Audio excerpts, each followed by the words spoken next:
लागता बड़ी गरमी तू कूल कर हो, बनाना सेब खाइल कबूल कर हो।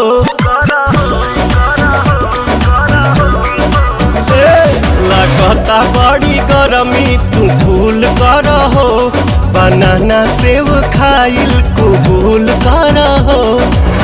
हट जानी सहटी जा तू सीना से भर जाता